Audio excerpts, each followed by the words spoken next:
Dawn creeps low across the African underbrush.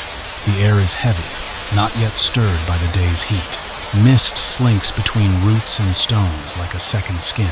In this dim hour, the forest is quiet but not still. Beneath a half-collapsed termite mound, a shape begins to stir. Thick, coiled, and silent. A python, nearly 5 meters of ancient muscle, woven through with instinct and patience. It hasn't eaten in weeks. Hunger sharpens every movement. A few meters away, something rustles. A porcupine solitary, slow and unaware. It waddles through dew-covered leaves, its blunt snout twitching. Its body is comical to the untrained eye. Low-slung belly, stiff, hollow quills rising from its back like a punk rock crown. But this is no joke. It's a survivor, a creature honed by 1,000,000 years of assault. The two are not yet aware of each other, but fate has already begun its slow, deliberate lean. One seeks sustenance, the other just another morning. Between them lies the kind of moment nature rarely reveals, a clash not of speed or sight, but of belief. That defense is enough. That hunger justifies risk. Somewhere between those truths, the forest holds its breath. The python waits. Not with tension, this is not a creature of nerves, but with certainty. It has done this before. It is the master of stillness, a predator that hunts not with speed, but with patience that borders on the divine. Its body, thick as a man's thigh, lies slack in the shadows. But within, power coils like a spring. Every muscle is tuned to one purpose: to strike, to wrap, to squeeze.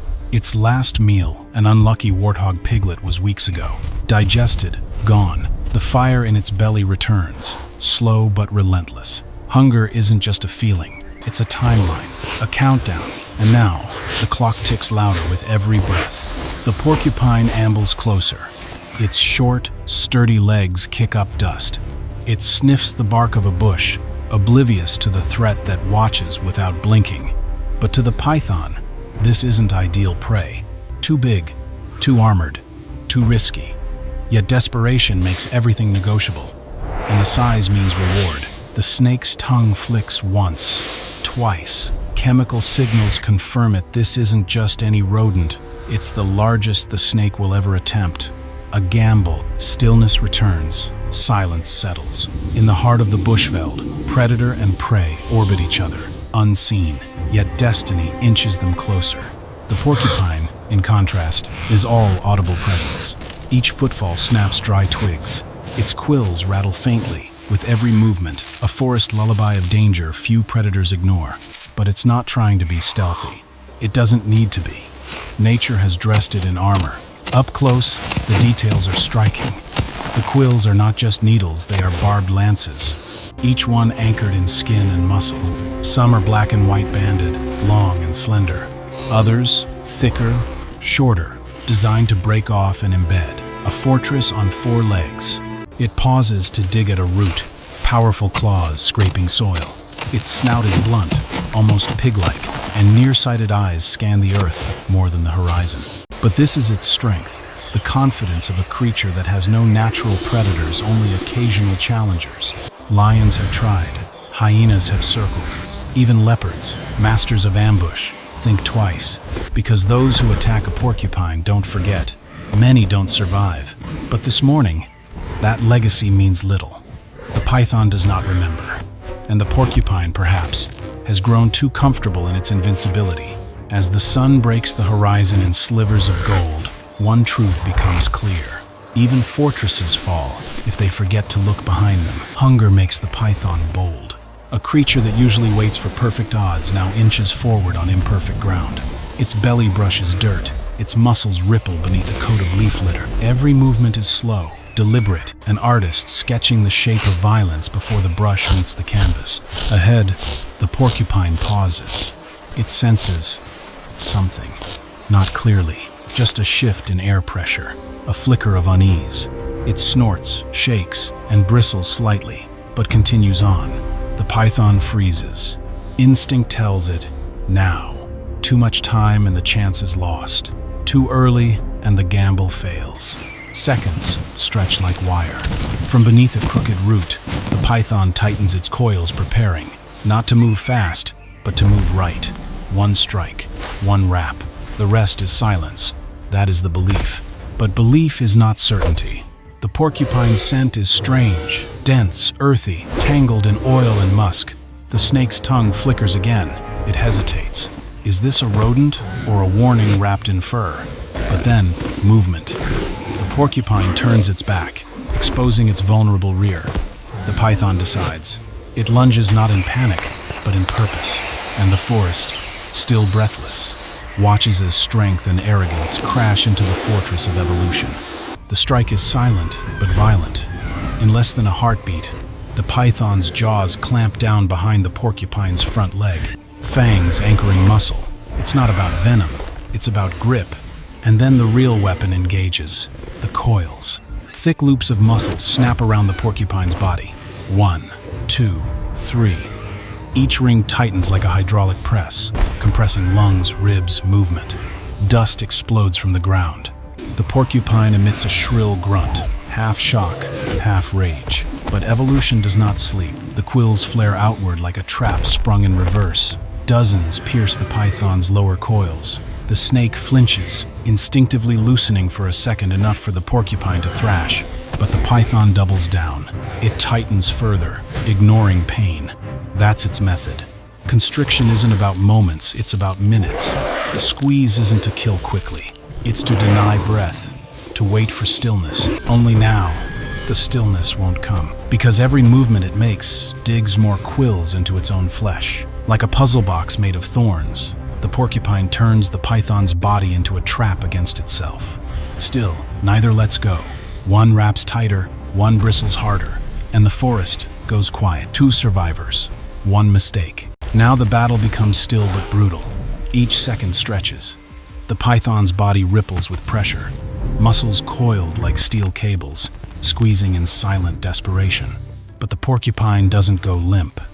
It quivers, groans, but stays rigid, held together by its own arsenal.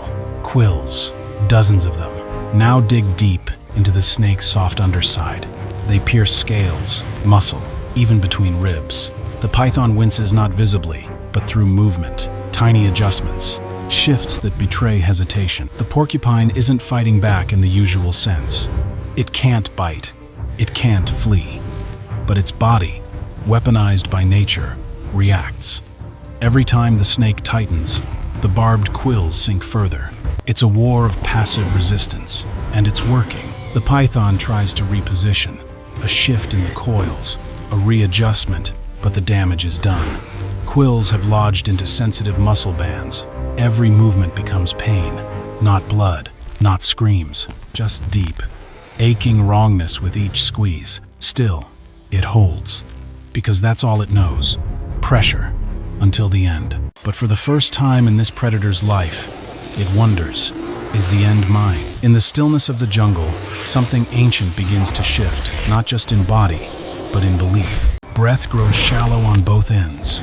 The python's coils pulse with less rhythm, now tighten, release, hesitate. Its instincts scream to finish the job, but instinct is no match for 1,000 microscopic barbs lodged in flesh. Every squeeze becomes a choice: endure pain or let go of the prize. Inside the living trap, the porcupine gasps, its chest constricted, ribs strained, muscles screaming. But it does not collapse.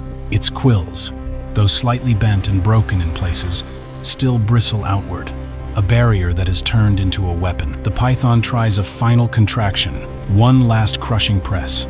It tightens every inch of its body, hoping to snap something, end it. And then it shudders. Deep within the coils, something shifts. A puncture hits a nerve cluster, not visible, not dramatic, but decisive. The python releases just slightly, but enough.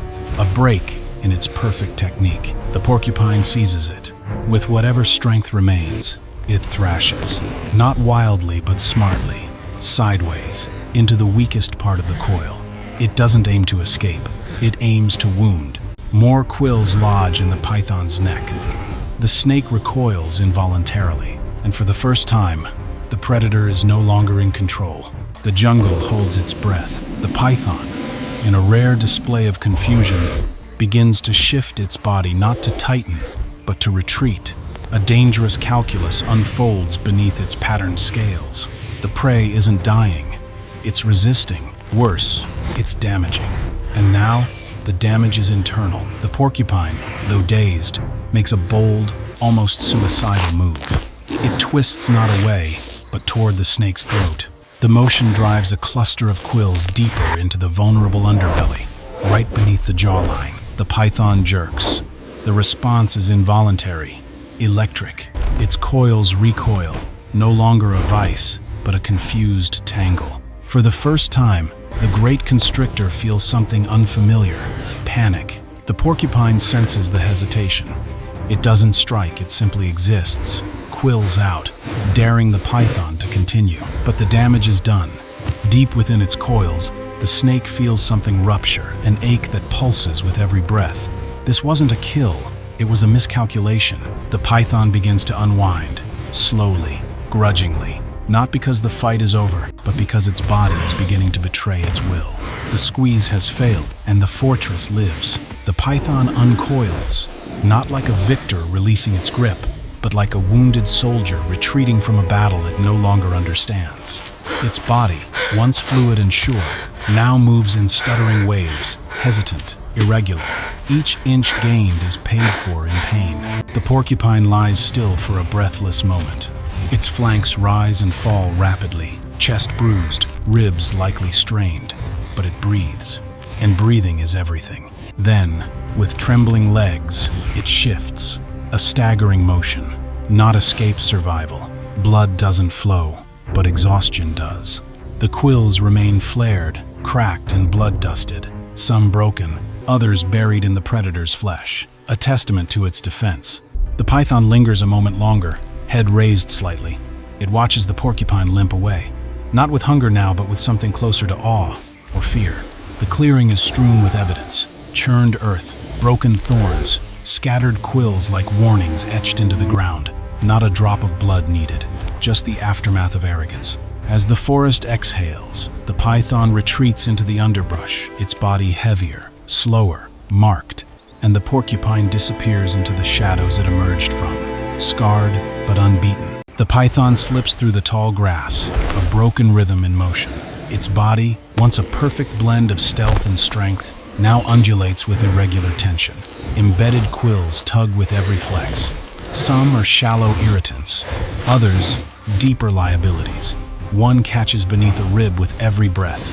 It doesn't seek shelter, it seeks a way, far from the clearing, far from the fortress it failed to conquer. Its instincts whisper, hide, heal, wait.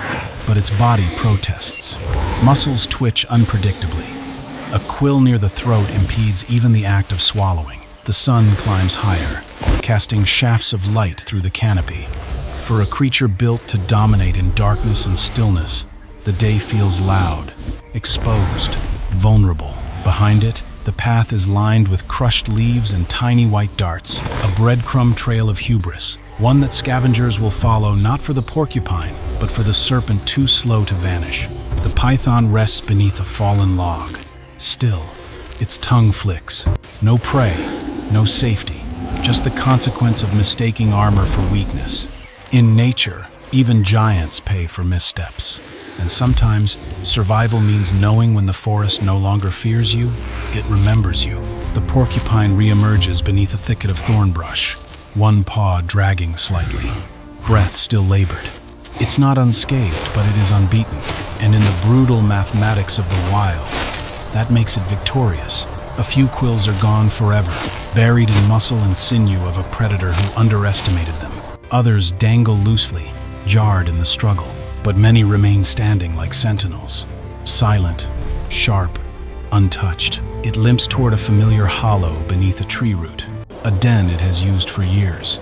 The entrance is small, safe, no large predator can follow. Inside, the cool earth welcomes its trembling frame. It curls in slowly, nose to flank, letting the throb of its ribs fade beneath stillness. Around its body, quills fan out, like the petals of a brutal flower, proof that survival doesn't always roar. Sometimes it simply refuses to fall. Outside, The clearing still holds the scent of conflict. A few predators pass, later hyenas, a serval, but none approach the spot.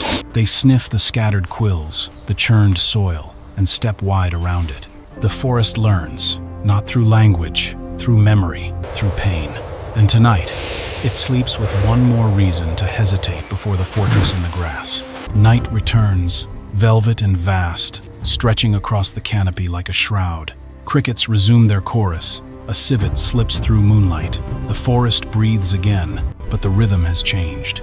Something ancient has been recorded without words, without witness, yet unforgettable. The clearing where predator met prey lies quiet now, bathed in silver light.